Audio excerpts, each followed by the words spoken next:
సాయంకాల సమయంలో మరి ఇక్కడ జాషువా ప్రశాంతి రూమ్ ఈ విధంగా మనం చేరి రావడానికి మనకు కృప అనుగ్రహిస్తూ ఉంటున్నాడు. కారణం ఏమిటంటే దేవుడు చేసినటువంటి మేలులను బట్టి, దేవుడు చేసినటువంటి సహాయం బట్టి ఈ స్థలంలో మనము చేరి వచ్చి ఉంటా ఉన్నాం. కాబట్టి ఈ యొక్క మరి రాత్రికాల సమయము మరి మన ప్రియుల జీవితంలో ఎంతో దీవెనకరమైన గుణమనతమై మన జీవితంలో కూడా ఎంతో దీవెనకరమైనదిగా దేవుని సన్నిధిలో గడిపినటువంటి సమయము ఎంతో దీవెనకరమైన గుణమనతమై దేవుడు మనకు సహాయం చేయగా. ఇప్పుడు కొన్ని నిమిషాలు దేవుని వాక్యం వింటాము.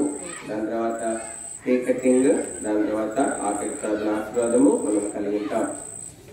కాబట్టి దాని తర్వాత చిన్న సాక్ష్యం దేవుడు ఎట్లా వారి జీవితంలో కార్యం చేస్తున్నాడో ఆ విషయం కూడా కొన్ని నిమిషాలు సాక్ష్యం చేస్తే బాగుంటుంది. ముందుగా చూడండి, ఆదికాండం 25 అధ్యాయం. ఆదికాండము 25 అధ్యాయము. ఆదికాండము 25 అధ్యాయం. Book of Genesis chapter 25. ఆదికాండము 25 అధ్యాయము. 25 అధ్యాయము 19వ వచనం నుండి కొన్ని వచనాలు మార్చి చదువుకుంటాం. 23వ వచనం దాకా. ఆదికాండము 25 అధ్యాయము 19వ వచనం నుండి 23వ వచనం వరకు మనము మార్చి చదువుకుంటాం. Book of Genesis chapter 25 versus from 19 to 23. Already response చేయండి. కాబట్టి అబ్రహాం కుమారుడు ఇస్సాకు వంశావళి ఇదే. అబ్రహాం ఇస్సాకును కనెను. 20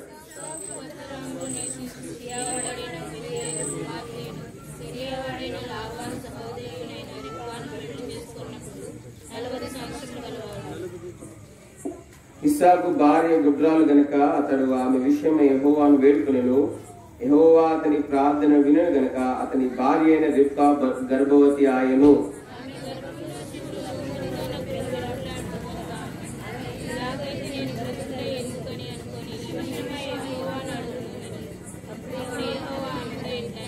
రెండు జనములు నీ గర్భంలో కలవు, రెండు జనపదములు నీ కడుపులో నుండి ప్రత్యేకంగా వచ్చును. ఒక జనపదం కంటే ఒక జనపదము బలిష్టమై ఉండును. పెద్దవాడు చిన్నవానికి దాసుడగునని అనేను దాసుడగును అనేను. 24 చదవండి.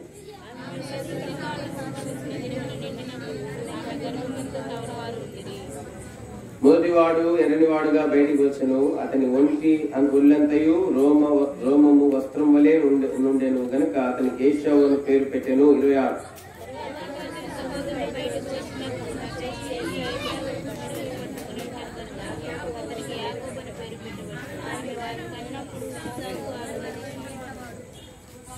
మొదటి కొరింథీ 10వ అధ్యాయం.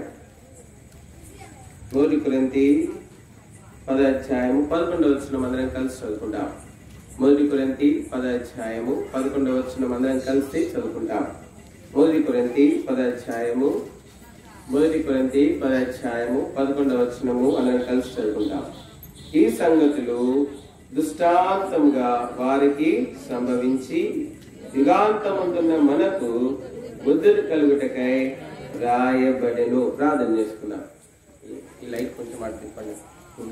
వాక్యం చెప్పండి.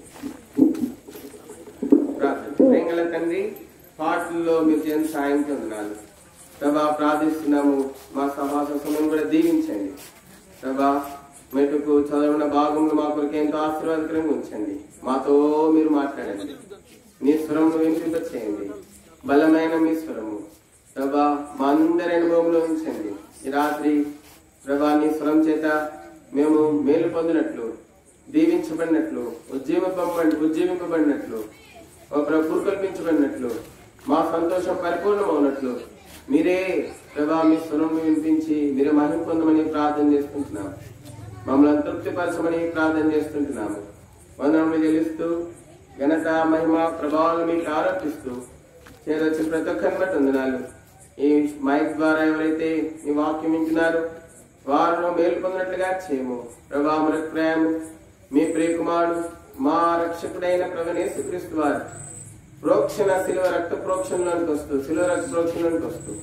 ప్రోక్షణ రక్తంలోనికి వస్తూ అనాత్మ దేహం కలిగి పరిపూర్ణమైనటువంటి పరిశుద్ధతను కలిగి నిమిత్తమై కడుగమని పరిశుద్ధపరచమని వేడుకుంటూ మా సహవాస సమయంలో దీవించమని వేడుకుంటూ యేసుక్రీస్తు ప్రభువారి పరిశుద్ధ నామం పేరిట స్తుతించి వదనము చెల్లించి దీనమనస్తో ఆత్మీయంతో కనికరమును దయను కోరుకుంటూ సంపూర్ణంగా నన్ను మమ్ములను ఈ స్థలమంతటిని మీ వశమందుంచుకున్నామని ప్రభా ఎక్కుచూ దిగుచున్నటువంటి దూతల యొక్క సన్నిధి స్థలంలో ఉంచమని తెరవని ఆకాశము సింహాసనాశ్రుడైనటువంటి సన్నిధి ఈ స్థలంలో ఉంచమని ప్రభా ఈ సాయంత్రం కూడి ద్వారా అనేకులు ప్రత్యక్షం మేల్కొన్నట్లుగా సహాయం చేయమని యేసుక్రీస్తు ప్రభువారి పరిశుద్ధ నామం పేరిట స్తుతించి వదనము చెల్లించి నీవే ప్రతి ఒక్కరితో మాట్లాడమని ప్రార్థించి స్తుతించి యేసుక్రీస్తు ప్రభువారి పరిశుద్ధ నామం పేరిట బ్రతిమిలాడి అడిగి వేడుకుంటున్నాం తండ్రి.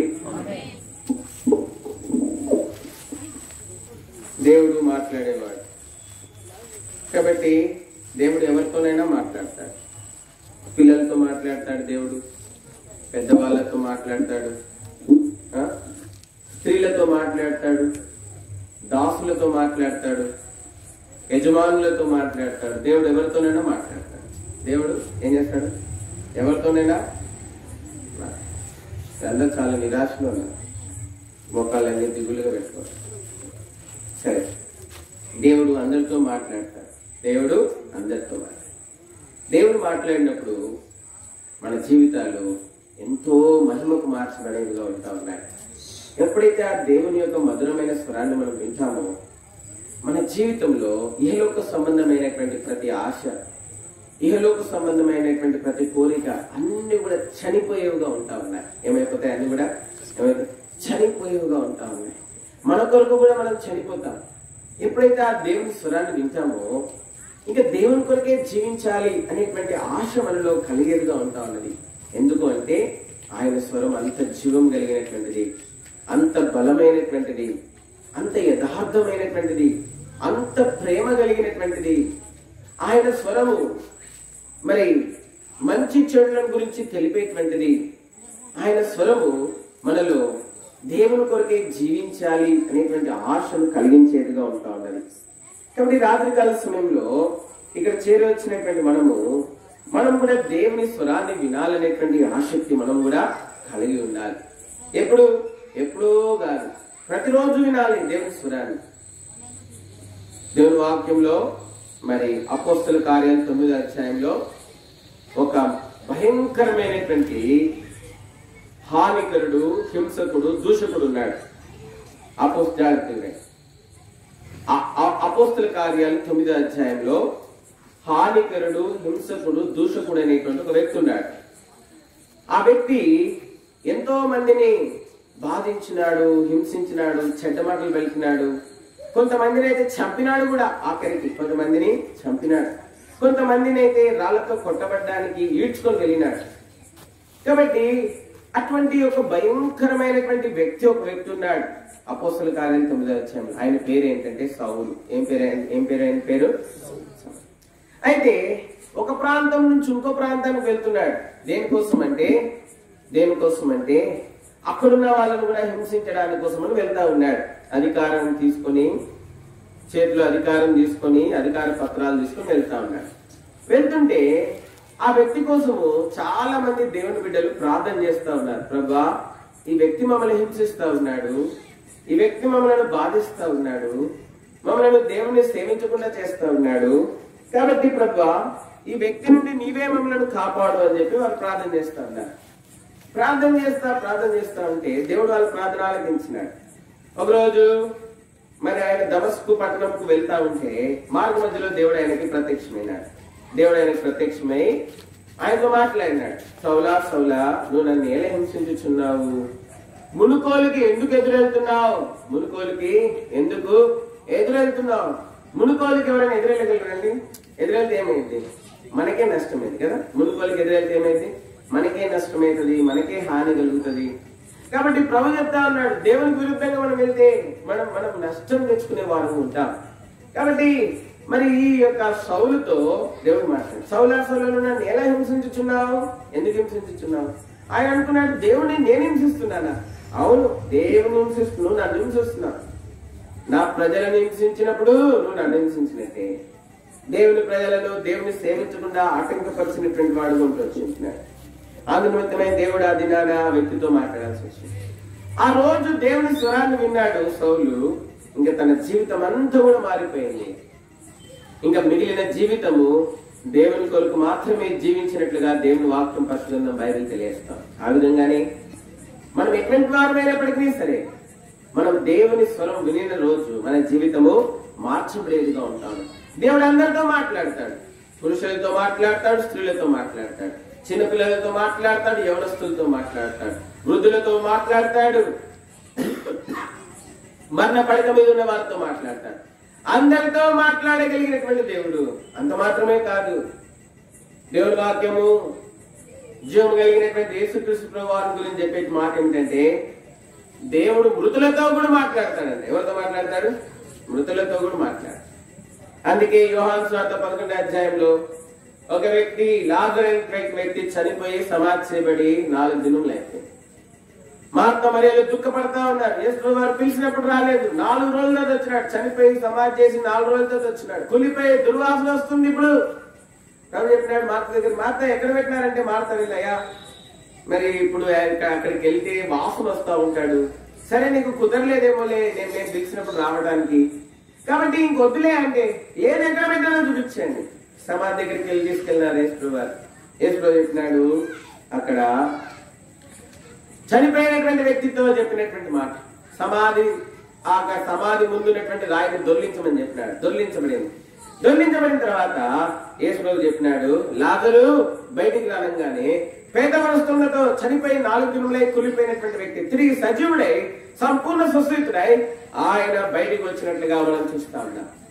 మన దేవుడు అంత శక్తి కలిగినటువంటి వాడు. ఎవరితోనే మాట్లాడతాడు. మృతులతో మాట్లాడిన దేవుడు నీతో మాట్లాడ్డా?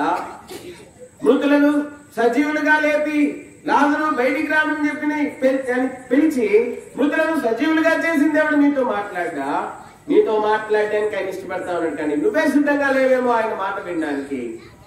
ఆయన మాట వినడానికి చాలాసార్లు మనమే సిద్ధంగా ఉంటాం. అది మానవ స్వభావం, అదే పాప స్వభావం. దేవుని మాట వినకుండా ఉండడమే అదే పాప శరీర స్వభావం అయితా ఉన్నది. అదే దేవునికి విరోధమైన సంకుచితమైన స్వభావం అయితా ఉన్నది. ఆ స్వభావం నుండి దేవుడే మనల్ని విడిపించగలిగినటువంటి వాడైంటా ఉన్నాడు. దేవుని వాక్యం పరిశుద్ధ గ్రంథంలో రాయబడింది. మరి రోమిలకు రాసినటువంటి పత్రిక, అపోస్తుల కాలం రాయబడింది. రోమిలకు రాసినటువంటి పత్రికలో నా శరీరం అనగా నా శరీరం వేరొక నియమం ఉన్నట్లుగా నాకు కనబడుచున్నది. అవును, మన శరీరంలో వేరొక నియమము. ఏంటా నియమం అంటే దేవుని మాట వినకుండా చేయ నియమం ఒకటి, దేవుని చిత్తమును జరిగించకుండా ఉండే నియమం ఒకటి. అందరం కూడా కలిగి ఉన్నాము. ఈ అపోస్తలుడైనటువంటి పౌలు అనేక దినాల తర్వాత ఈ విషయాన్ని మరి కనుగొన్నట్లుగా మనం చూస్తా ఉన్నాం. రోమిలకు రాసినటువంటి పత్రిక 7వ అధ్యాయము 23-24 వచనాలు. రోమిలకు రాసినటువంటి పత్రిక, వేరొక నియమము నా అవయవములలో ఉన్నట్లు నాకు కనబడుతున్నది, అది నా మనసునందున్న ధర్మశాస్త్రంతో పోరాడుచు అది నా అవయములలో ఉన్న పాప నియమంలో నన్ను చెరపెట్టి కొనుకోవచ్చున్నది, లోబర్చుకొనుచున్నది. అయ్యో నేనెంత దౌర్భాగ్యుడను! ఇట్టి మరణములకు లోనగు శరీరం నుండి నన్ను ఎవడు విడిపించును? ప్రభువైన యేసుక్రీస్తు ద్వారా దేవునికి కృతజ్ఞతాస్తుతులు చెల్లించుచున్నాను. కాగా మనసు విషయములలో నేను దైవ నియమమునకును శరీర విషయంలో. కాబట్టి మనం చూస్తూ ఉన్నాం మన శరీరంలో అనేక సార్లు దేవుని చిత్తాన్ని జరిగించడానికి, దేవుని చిత్తాన్ని లోబడ్డానికి ఆటంకపరిచేవిగా ఉంటా ఉన్నాయి. శరీర స్వభావము, సంగీతమైన స్వభావము లోబడ్డానికి ఆటంకపరిచేవిగా ఉంటా ఉన్నాయి. అయితే దేవుడు మనతో మాట్లాడడానికి ఇష్టపడతా ఉన్నాడు. దేవుని స్వరము వినినటువంటి రోజు మన జీవితంలో మార్చబడేవిగా ఉంటా ఉన్నాయి. ఇదే స్వభావము పౌలు జీవితంలో తను ఎంతో ఆటంకపరిచింది దేవుని చిత్తాన్ని జరిగించడానికి. అయితే దేవుడు తన యొక్క జీవితాన్ని తన మెల్లనైనటువంటి స్వరం ద్వారా మార్చినటువంటి వాడే ఉంటా ఉన్నాడు. అట్లనే మనం చూస్తా ఉన్నాము, ఒక హానికరుడితో దేవుడు మాట్లాడినాడు, ఒక హింసకుడితో మాట్లాడినాడు దేవుడు, ఒక దూషకుడితో దేవుడు మాట్లాడినాడు, ఒక చనిపోయిన వ్యక్తితో దేవుడు మాట్లాడినాడు. అంత మాత్రమే కాదు, ఆదికాండం 25 అధ్యాయంలో ఒక గర్భవతితో దేవుడు మాట్లాడినాడు. ఎవరితో మాట్లాడినాడు? ఎవరితో? ఒక గర్భవతితో. ఈమె గర్భంలో ఈమె గర్భవతిగా ఉంది. అయితే ఈ గర్భవతి దేవుని సన్నిధిలోనికి వెళ్ళింది ప్రార్థన చేయడానికి. ఎందుకంటే ఈ గర్భవతి మరి ఎందుకో కొంత దుఃఖం వచ్చింది, కొంత బాధ వచ్చింది, కొంత ఈ యొక్క గర్భంలో ఉన్నటువంటి శిశువుల ద్వారా దీనికి ఎందుకో కొంత బాధ కలిగినట్లుగా ఉంది. చూడండి 22 వచ్చిన 25, 22. ఆమె గర్భంలో శిశువులు ఒకరితో ఒకడు పెనుగులాడేది కనుక ఆమె ఇలాగైతే నేను బ్రతుకుడు ఎందుకని అనుకుని ఈ విషయమే కాబట్టి ఇక్కడ మనం చూస్తా ఉన్నాము. ఈ స్త్రీ గర్భవతిగా ఉంది. మరి ఈ స్త్రీ గర్భంలో ఇద్దరు కుమారులు ఉన్నారు. అయితే ఈ ఇద్దరు కుమారులు ఒకరితో ఇద్దరు పిల్లలు ఉన్నారు. ఇద్దరు పిల్లలు ఒకరితో ఒకరు ఏంటంటే పెనుగులాడుతున్నారు. వీళ్ళు కడుపులో ఉండే కొట్లాడుకుంటారు. కడుపులో ఉండే ఏం చేస్తున్నారు? కొట్లాడుకుంటారు. కడుపులో ఉండే కొట్లాడుతుంది. వీళ్ళు ఎంత అగండులు చూడండి. అయితే ఈమెకి అది తట్టుకోలేకపోయింది. ఆ బాధ, నొప్పి అదంతా తట్టుకోలేక ఇంకా నేను బ్రతకడము ఎందుకు అంత బాధ వేసింది అమ్మాయి. రెబెక్కాకి అంత బాధ వేసి ఇప్పుడు ప్రభు దగ్గరికి వెళ్ళింది. ప్రభా, నేను ఎందుకు బ్రతకాల? చూడు, నాకు ఎంత బాధ వచ్చింది. చూడు, నా గర్భంలో ఉన్నటువంటి మరి ఈ యొక్క గర్భము, నాలో ఉన్నటువంటి ఈ యొక్క సంతానము ద్వారా నాకు ఎంతో బాధ వస్తా ఉంది. ఎందుకంటే బయట పిల్లల్ని కొంచెం అరవనీకండి. బయట ఉన్న పిల్లల్ని అరవనీకండి. అటు దూరం వెళ్ళి ఆడుకున్నాడు.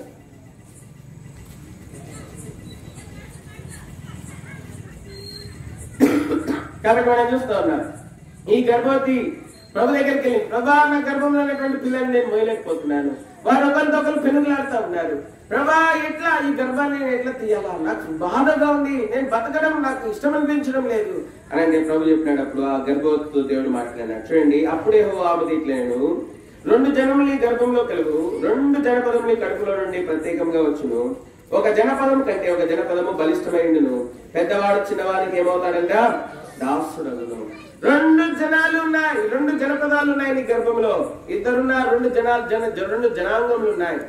ఒకటి బలమైన జనాంగము, ఒక బలహీనమైనటువంటి జనాంగం. ఈ రోజు కూడా మనం రాజరావు ఉన్న మనవరాళ్ళ మరి పుట్టినరోజు సందర్భంగా ఇక్కడ చేరొచ్చినాం. వాళ్ళు ఇద్దరు కౌల పిల్లలు. మా రెండో అక్క కూడా 2 కౌల పిల్లలు ఉన్నారు, మగ పిల్లలు 2. కాబట్టి వాళ్ళు పుట్టినప్పుడు కూడా చాలా కష్టమైపోయింది.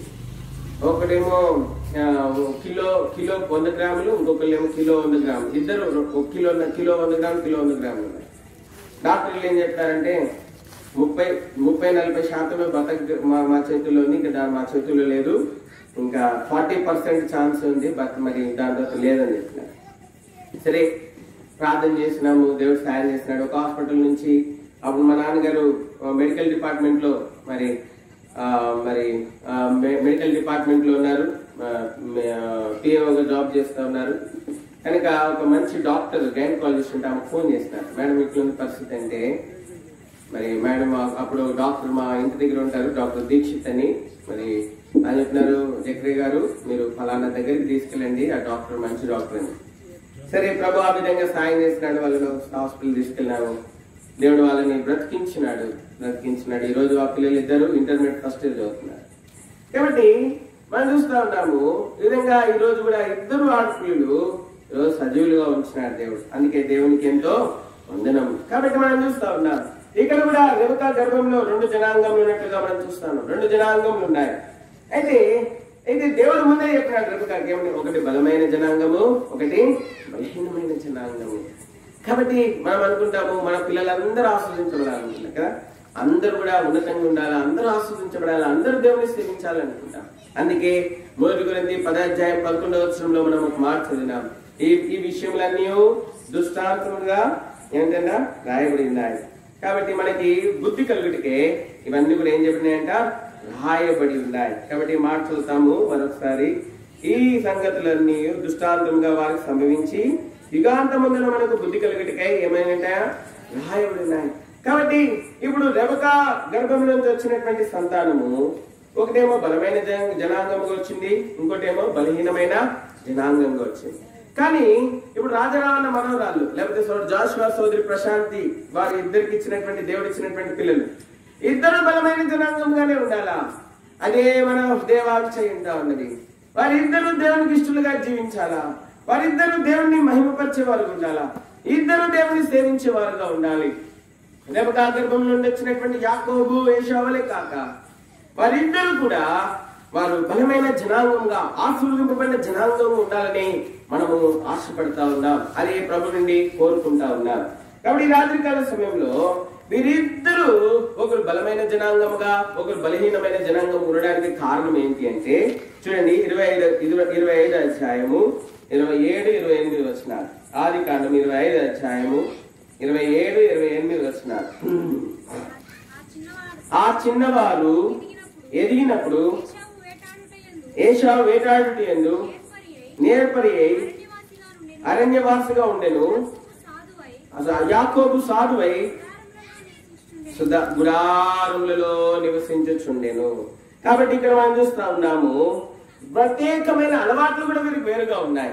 ఒక వ్యక్తి ఏమో అరణ్యవాసిగా జీవిస్తా ఉన్నాడు, ఒక వ్యక్తి ఏమో గుడారంలో సాధువుగా జీవిస్తా ఉన్నాడు. కాబట్టి దేవుడు గుడారంలో జీవించినటువంటి సాధువుగా ఉన్నటువంటి ఆ యాకోబును ఏశావు కంటే ఉన్నతంగా జీవించినాడు, శాశ్వతంగా జీవించినాడు అని మాత్రమే కాదు, యాకోబు సంతతిని కూడా తన తర్వాత దేవుడు దీవించి ఈనాడు ఇశ్రాయేలు సంతతిగా భూమి పైన వారు వర్ధిల్లుతా ఉన్నారు. ఇశ్రాయేలు సంతతిగా వారు వర్ధిల్లుతా ఉన్నారు. కారణం ఏంటి అంటే యాకోబులో ఉన్నటువంటి ప్రత్యేకత ఒకటి.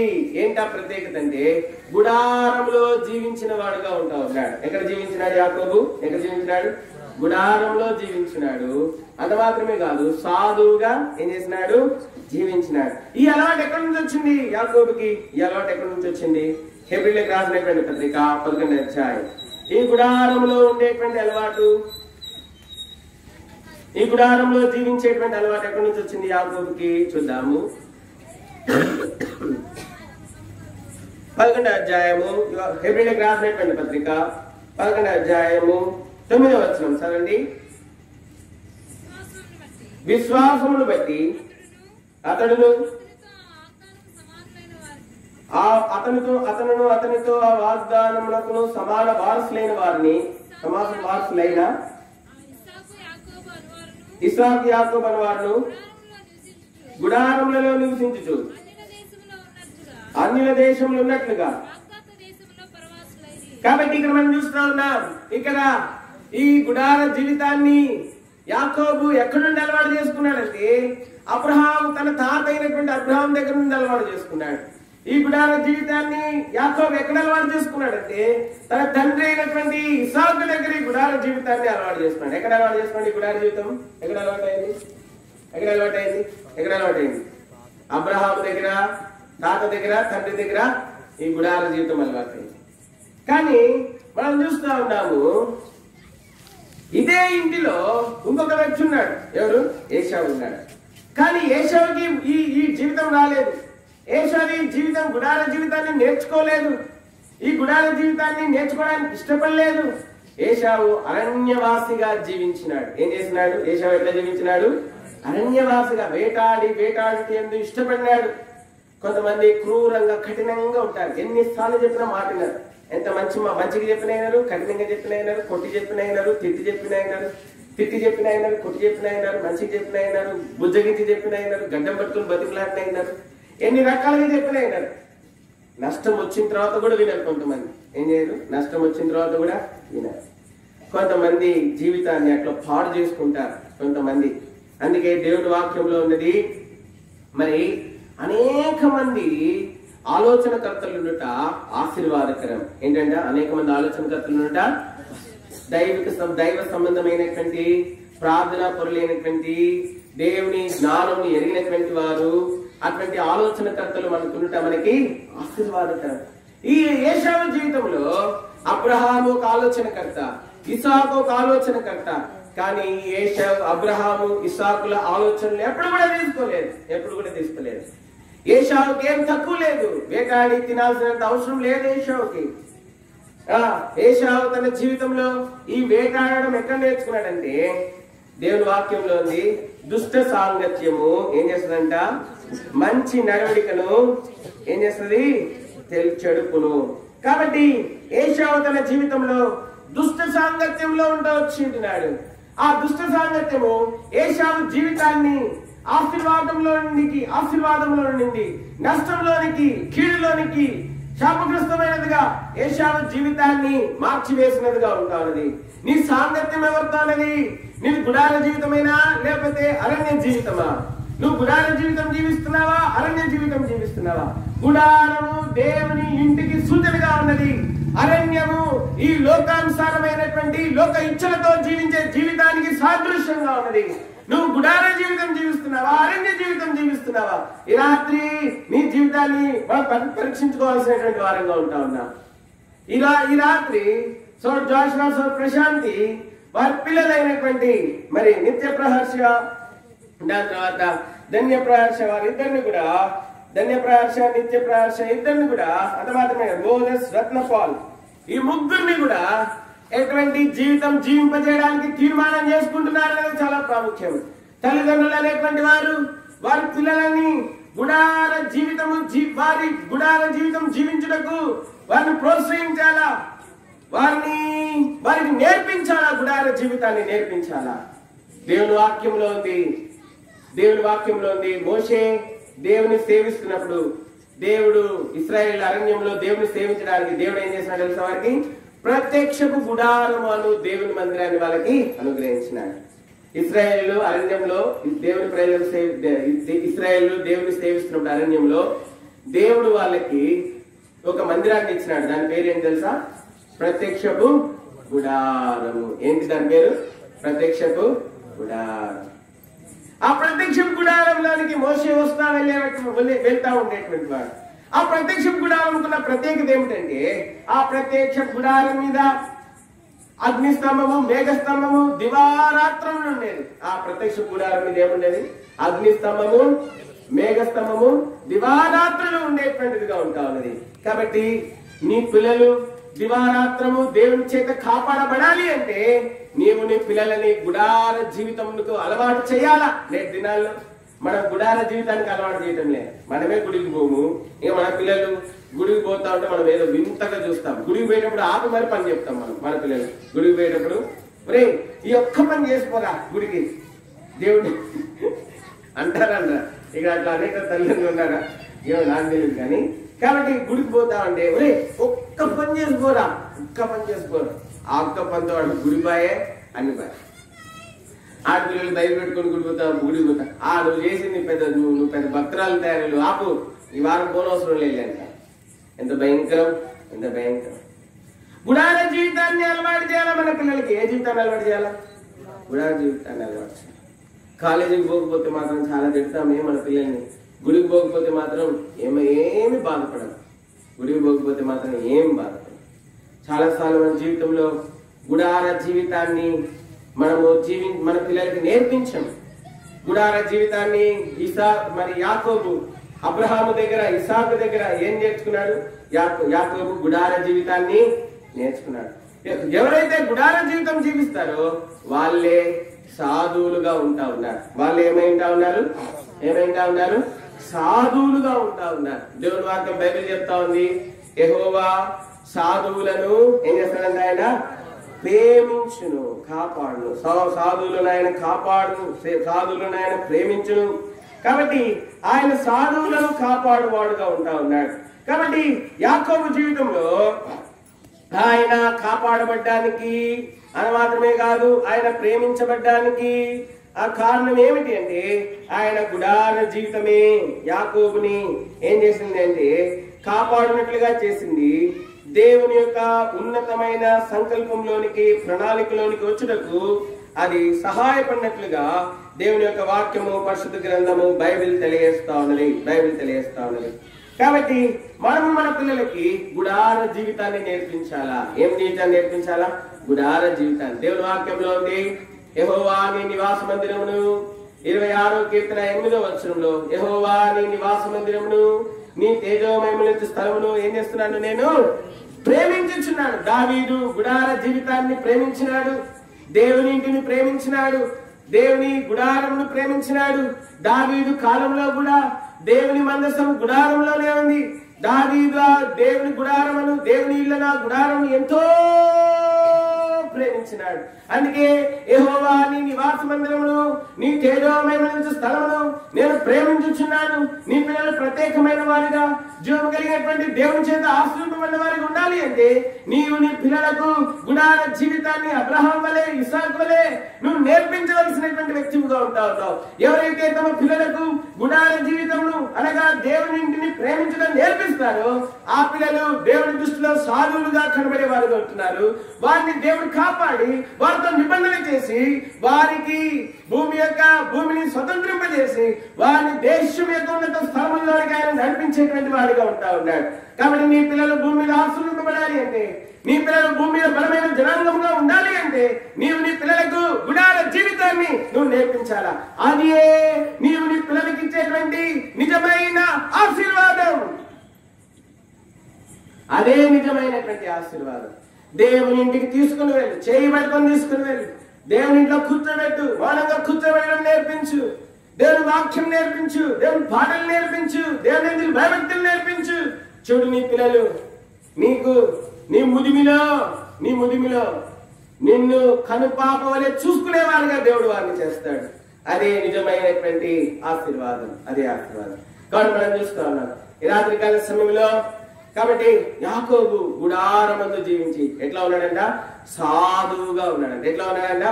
సాధువుగా ఉన్నాడు. దేవుడు ఆ సాధువైనటువంటి యాకోబును ఎన్నిసార్లు దీవించినాడు తెలుసా?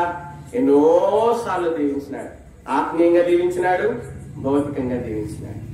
28వ అధ్యాయం ఆదికాండంలో మనం ఒంటరి వాడుగా ఉన్నప్పుడు తల్లిదండ్రులను, అన్నను, ఇంటిని, పనివారిని, ఆస్తిని, అంతస్తును అంత వదిలిపెట్టి ఒంటరి వాడుగా చేతిలో ఒక కర్ర పట్టుకొని వెళ్ళిపోతున్నప్పుడు దేవుడు రాత్రి యాకోబును దర్శించి ఆ యాకోబును దీవించినాడు. చూడండి ఆదికాండం 28వ అధ్యాయం. ఆదికాండం గౌగా 2 నిమిషాలు చూసుకుని ఆదికాండం 28వ అధ్యాయం. ఆదికాండం 28వ అధ్యాయం 10వ వచనం నుండి కొన్ని వచనాలు మార్చి చదువుకుందాం. ఆదికాండం 28వ అధ్యాయం 10వ వచనం నుండి కొన్ని వచనాలు మార్చి చదువుకుంటాము. యాకోబు బెర్షెబా నుండి బయలుదేరి హారాను వైపు వెలుచు 11.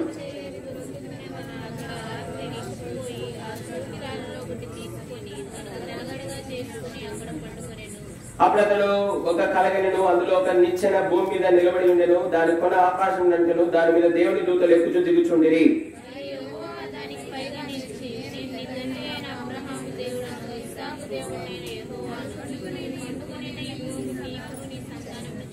నీ సంతానం భూమి మీద లెక్కకి ఇస్రాయేలు వలెను, నువ్వు పడమటి తట్టును, తూర్పు తట్టును, ఉత్తరం తట్టును, దక్షిణం తట్టును వ్యాపించదు. భూమి యొక్క వంశములన్నీ నీ మూలంగాను నీ సంతాన మూలంగాను ఆశీర్వదింపబడును.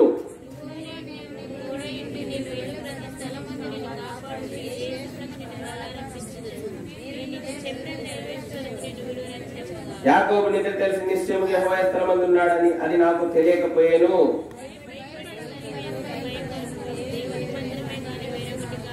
తెల్లవారినప్పుడు యాకోబు లేచి తాను తలగడగా చేసుకున్న రాతిని దానిని స్తంభంగా నిలిపి దాని మీద కొన మీద నూనె పోసెను.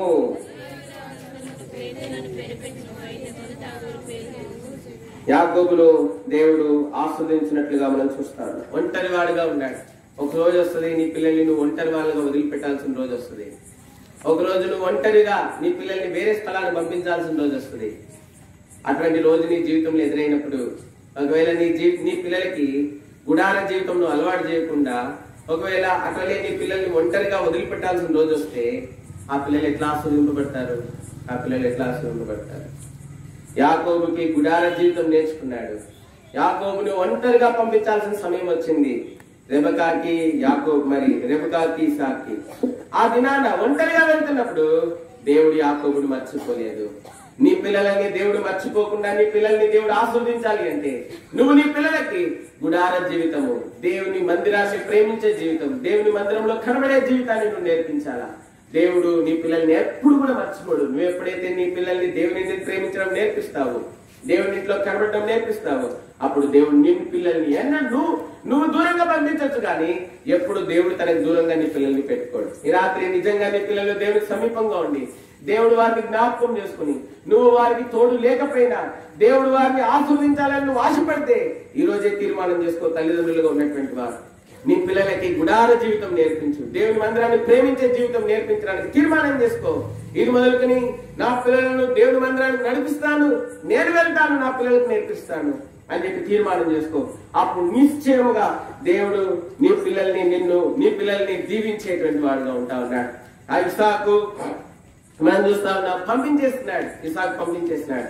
కానీ దేవుడు మాత్రము మరి యాకోబును ఆశీర్వదించినట్లుగా మనం చూస్తా ఉన్నాం. అంత మాత్రమే కాదు, మరి యాకోబు దీవించబడినాడు. తన చేతి పనులలో కూడా మరి యాకోబు దీవించబడినాడు. తన మామ మందను మేపుతున్నప్పుడు మరి యాకోబు గొర్రెలన్నింటినీ బలమైనవిగాను, అంత మాత్రమే కాదు లాబాను గొర్రెలన్నింటినీ బలహీనమైనవిగా దేవుడు మారుస్తూ వచ్చింటున్నాడు.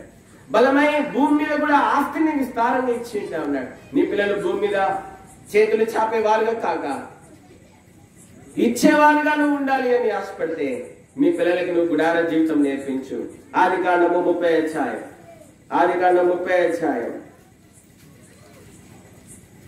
41, 42, 43 వచనాలు. ఆదికాండం 31వ అధ్యాయం. మందలో బలమైన చూలు కట్టినప్పుడల్లా అవి ఆ చుమల ఎదుట చూలు కట్టినట్లు యాకోబు మంద కన్నులు ఎదుట మంద బలహీనమైనప్పుడు పెట్టలేదు. అట్లు బలహీనమైనవి లాభాలకు బలమైనవి యాకోబునకు. దేవుడు యాకోబుని భౌతికంగా కూడా దేవుడు ఆస్వాదించినాడు. నీ పిల్లలు భౌతికంగా కూడా ఆస్వాదించబడి ఇతరులకు ఇచ్చేవారిగా ఉండాలి అంటే నువ్వు నీ పిల్లలకి నేర్పించాల్సింది ఏంటంటే గుడార జీవితాన్ని నేర్పించు. యాకోబు ఏశావు నన్ను చంపాలనుకున్న వ్యక్తికి కూడా ఏం చేస్తున్నాడు? బహుమానం ఇచ్చినాడు. ఎవరికి? ఏశావు యాకోబుని ఏం చేయాలనుకున్నాడు? చంపాలనుకున్నాడు. కానీ మనం చూస్తే చూడండి 32వ అధ్యాయంలో యాకోబుకి ఏశావు అక్కడ కొన్ని గొర్రెలను, కొన్ని గాడిదలను, కొన్ని ఒంటెలను, మరి వాటిని అన్నిటిని కూడా మరి దేవుడు యాకోబు ద్వారా మరి ఏశావుకు ఇచ్చినట్లుగా మనం చూస్తా ఉన్నాం. కాబట్టి శత్రువులకు కూడా ఇవ్వడం నేర్చుకున్నాడు. తను చంపడానికి చూసినటువంటి వారికి కూడా ఇవ్వడం నేర్చుకున్నాడు యాకోబు. కారణం ఏంటి అంటే గుడార జీవితం. కారణం ఏంటి? గుడార జీవితం. తను చంపాలనుకున్నాడు ఏశావు. కానీ అదే ఏశావుకి తన ఆస్తిలో కొంత భాగాన్ని మరి ఏశావు ఇచ్చినట్లుగా మరి చూస్తా ఉన్నాం. 33వ అధ్యాయం 11వ వచనం. నా సహోదరైన ఏశావు చేతి నుండి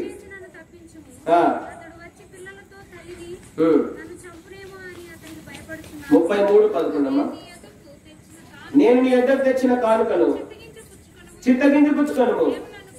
దేవుడు నన్ను కనికరించను, నాకు కావలసినంత ఉన్నదని చెప్పి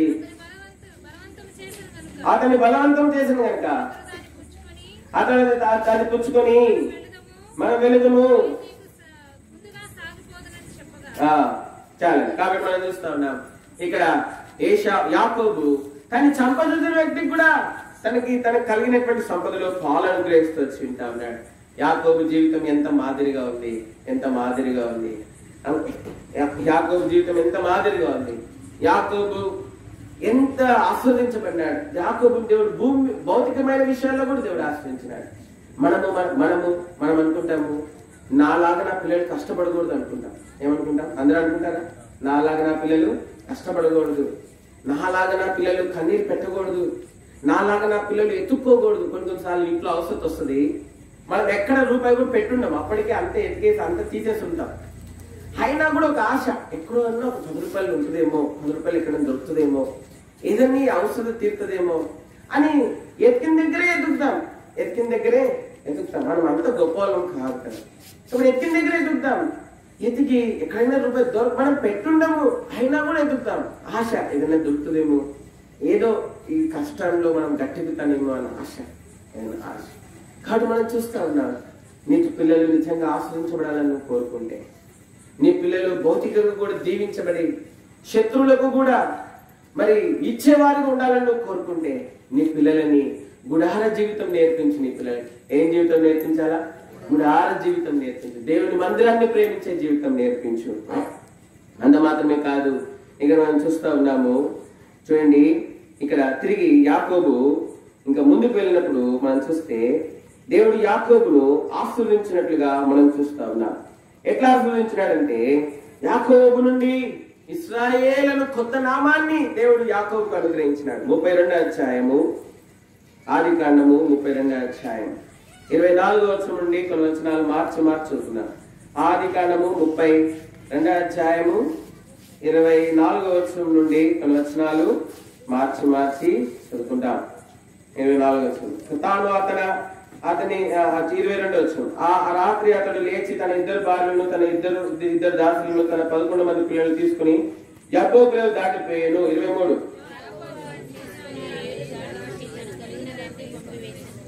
యాకోబు ఒకడు మిగిలిపోయాను. ఒక నరుడు తెల్లవారు వరకు అతనితో పెనుగులాడెను.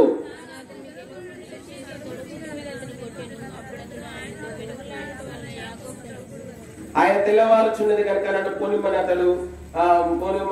అతడు, నీవు నన్ను ఆశీర్వదిస్తేనే కానీ నిన్ను పోనీయనెను. అప్పుడు ఆయనను, దేవునితోనూ మనుషులతోనూ పోరాడి గెలిచితివి గనుక ఇక మీదట నీ పేరు ఇశ్రాయేలే కానీ యాకోబు అనబడదని చెప్పాను.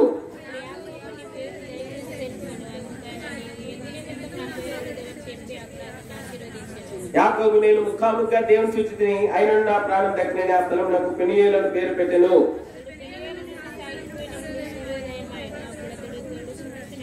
ఇక్కడ మనం చూస్తా ఉన్నాం. ఇంకో విషయం మనం చూస్తా ఉన్నాం. మూడవదిగా, యాకోబు దేన్ని పట్టుకోవాలో దాన్ని పట్టుకున్నాడు. ఏం పట్టుకున్నాడు? దేన్ని పట్టుకోవాలో. మన పిల్లలు చాలా సార్లు పట్టుకోకూడని వాటిని పట్టుకుంటారు. వద్దురానైనా అదండి వినిపించుకోరు. అరే వద్దురానైనా అది నీ జీవితానికి నష్టం చేస్తుందా?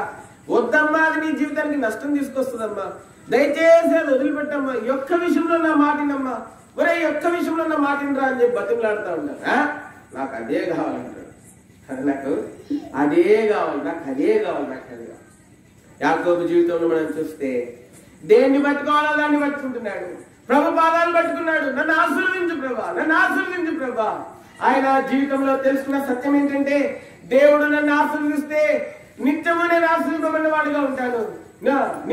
నువ్వు ఆశీర్వదించినట్లా ఆ ఆశీర్వాదం ఎట్లుంటుందా?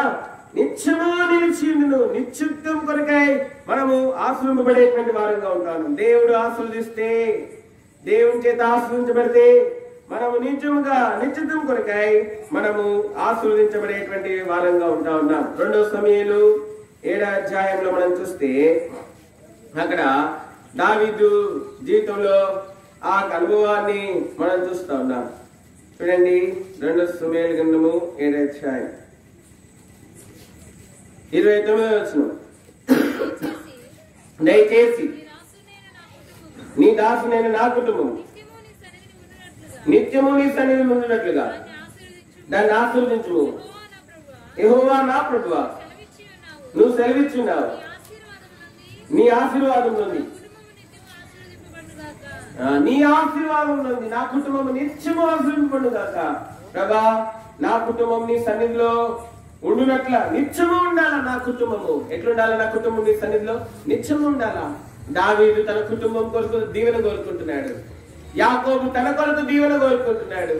మీ పిల్లలు వారి కొరకు, వారి కుటుంబాల కొరకు దీవెన కోరుకునేవారుగా, ఎవరైతే సకల ఆశీర్వచనములకు మించిన ఆశీర్వచనం నామం కలిగినటువంటి వారు ఉంటున్నారు, ఎవరైతే నిజమైన జీవపు ఉండగా ఉంటున్నారు, ఎవరైతే నిజంగా ఆశీర్వదించగలిగినటువంటి వాడుగా ఉంటా ఉన్నాడు, ఆయన పాదాలు పెట్టుకుని ఆయన చేత ఆశీర్వదింపబడాలని ఆశ కలిగిన వారుగా, ఆయన పాదాలను ఆశీర్వదింపబడేంత వరకు విడిచిపెట్టని కూడని వారుగా ఉండాలి అంటే, నీవు నీ పిల్లలకి దేవుని మందిరాన్ని ప్రేమించే జీవితం, గుడార జీవితాన్ని నువ్వు నేర్పించాలా.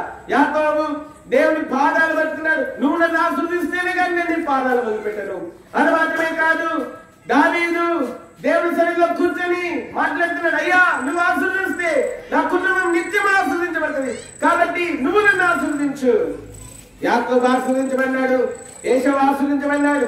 కానీ ఈ లోకంలో చాలా మంది యవనులు ఆశీర్వదింపబడటం లేదు. యాకోబు యవనస్తుడే, దావీదు యవనస్తుడే, వారు ఆశీర్వదింపబడినారు. వారు కూడా కుటుంబీకులే. యాకోబు కుటుంబీకులే, దావీదు కుటుంబీకులే. యాకోబు కుటుంబం ఆశీర్వదింపబడింది, దావీదు కుటుంబం ఆశీర్వదింపబడింది.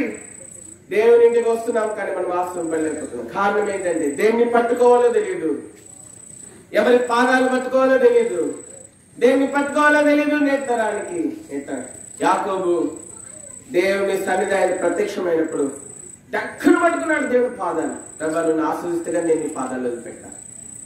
నీ పిల్లలు దేన్ని గట్టిగా పట్టుకోవాలో అది వాళ్ళంతటి వాళ్ళు నేర్చుకోవాలి అంటే నీ జీవితంలో నీ పిల్లలకి గుడార జీవితం నేర్పించి. ఏ జీవితం నేర్పించాలా?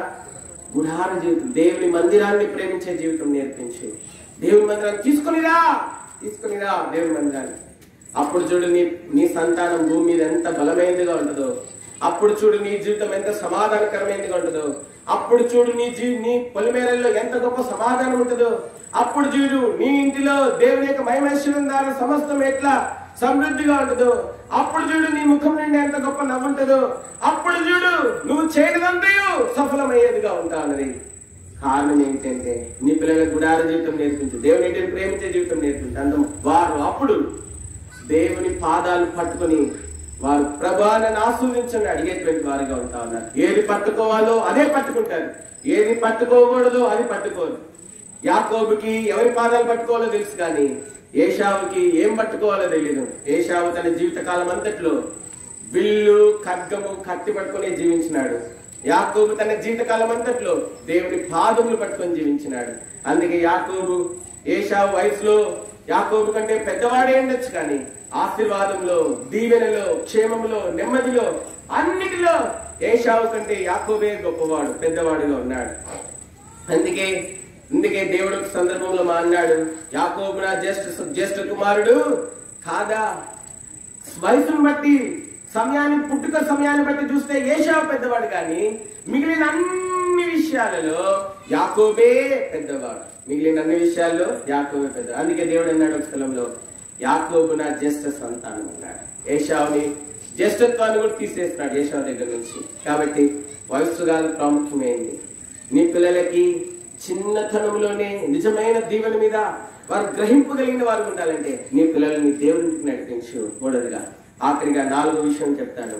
ఎందుకు దేవుని మందిరాన్ని నీ పిల్లల్ని తీసుకోవాలి? ఎందుకంటే ఆ గుడారం మీద అగ్నిస్తంభము, మేఘస్తంభము, దాని మీద దివారాత్రములు దాని మీద ఉన్నట్లుగా మనం చూస్తా ఉన్నాం. ఇశ్రాయేలు యొక్క ప్రయాణ పద్ధతి కూడా ఆ విధంగానే ఉంటా ఉన్నది. నిర్గమాకాండం 13వ అధ్యాయం 2 విషయాలు చూసుకుని గబగబా ముగిస్తాం. చూడండి, నిర్గమాకాండం 13వ అధ్యాయము చూడండి 21, 22 వచ్చిన 21 వచ్చిన చదవండి.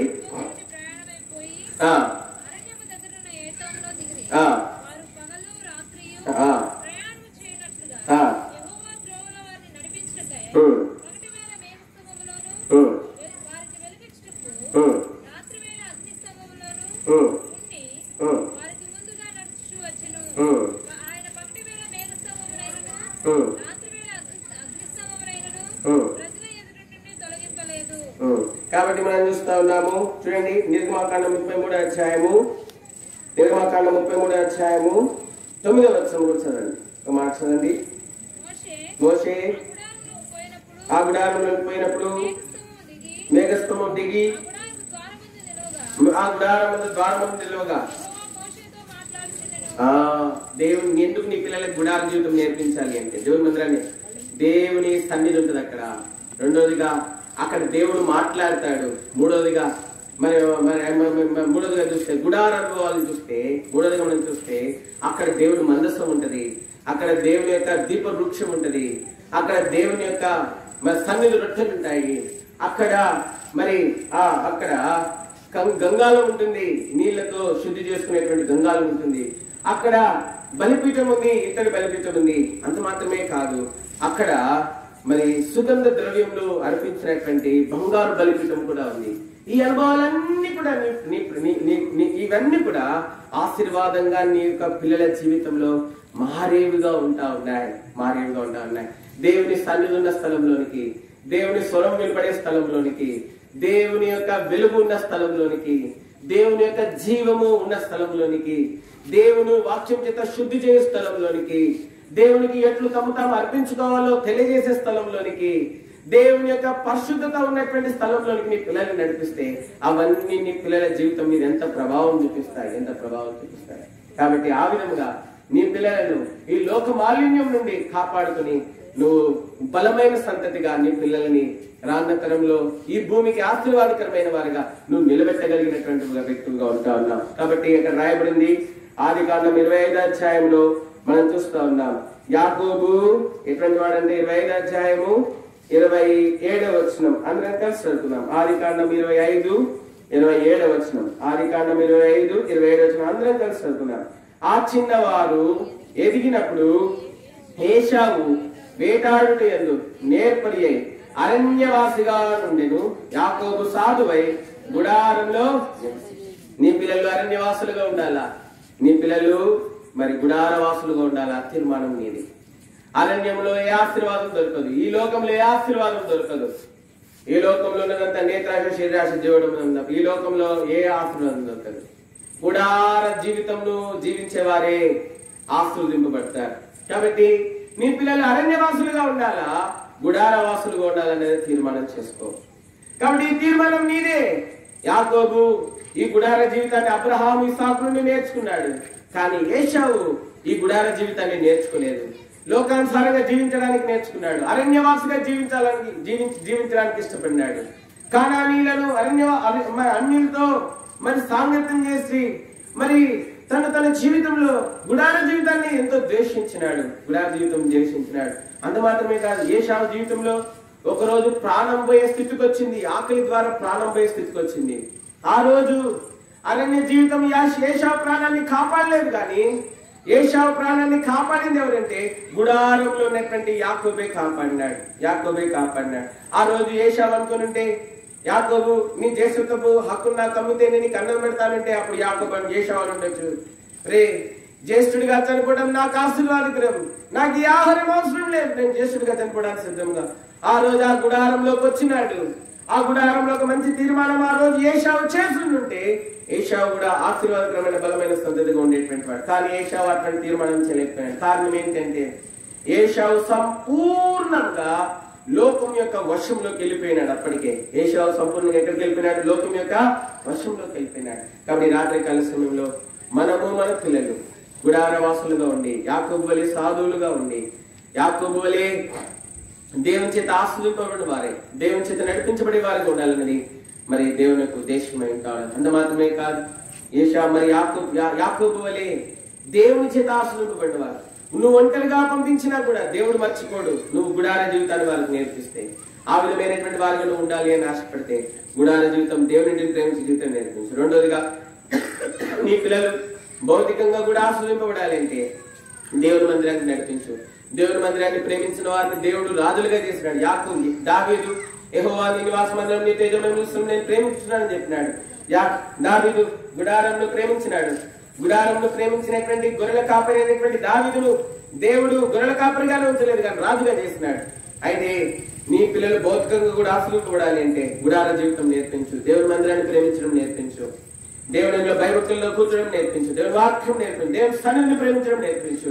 మూడవదిగా, నీవు నీ పిల్లలకి గుడార జీవితం నేర్పిస్తే వాళ్ళు ఏది పట్టుకోవాలో ఏది పట్టుకోకూడదు వాళ్ళంతట వాళ్ళే నేర్చుకుంటారు. నువ్వు బోధించాల్సినటువంటి అవసరం లేదు. మనము బోధించలేనివి కూడా దేవుడు వాళ్ళకి బోధిస్తాడు. మనం బోధించలేనివి కూడా ఏం చేస్తాడు? దేవుడు వాళ్ళకి బోధిస్తాడు. నువ్వు గుడార జీవితం నేర్పించడం ద్వారా వారు అగ్నిస్తంభము మేఘస్తంభము అనేటువంటి అనుభవంలోకి వస్తారు.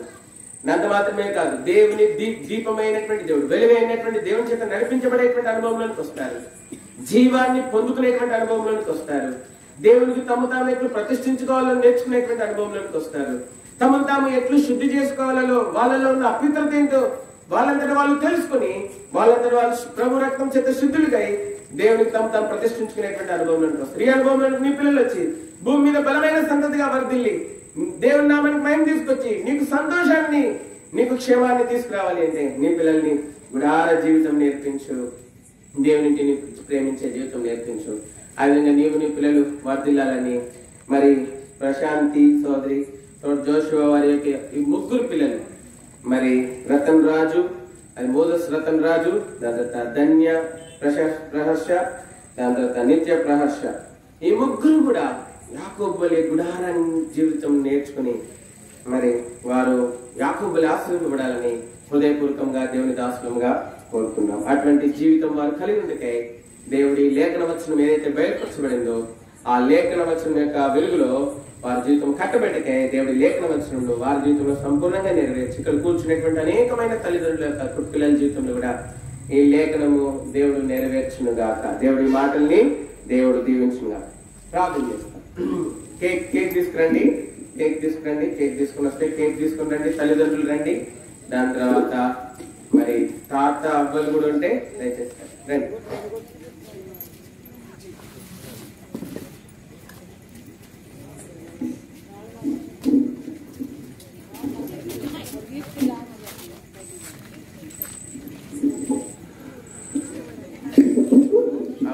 మీరు అట్లనే కళ్ళు మూసుకునండి. ఇక్కడ ఉన్నవారు వాక్యం మీద వాళ్ళందరూ కళ్ళు మూసుకునండి. 2 నిమిషాలు ప్రార్థన చేస్తాము. చిన్న ప్రార్థన.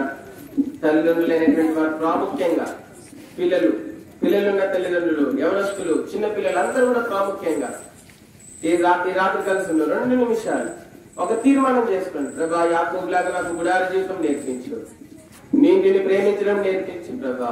ఇదొక్కటే నేను నీ నుండి అడుగుతా ఉన్నాను. నేను ప్రేమించడం నాకు నేర్పించు, గుడార జీవితం నాకు నేర్పించు ప్రభా అని ప్రభుని అడగండి.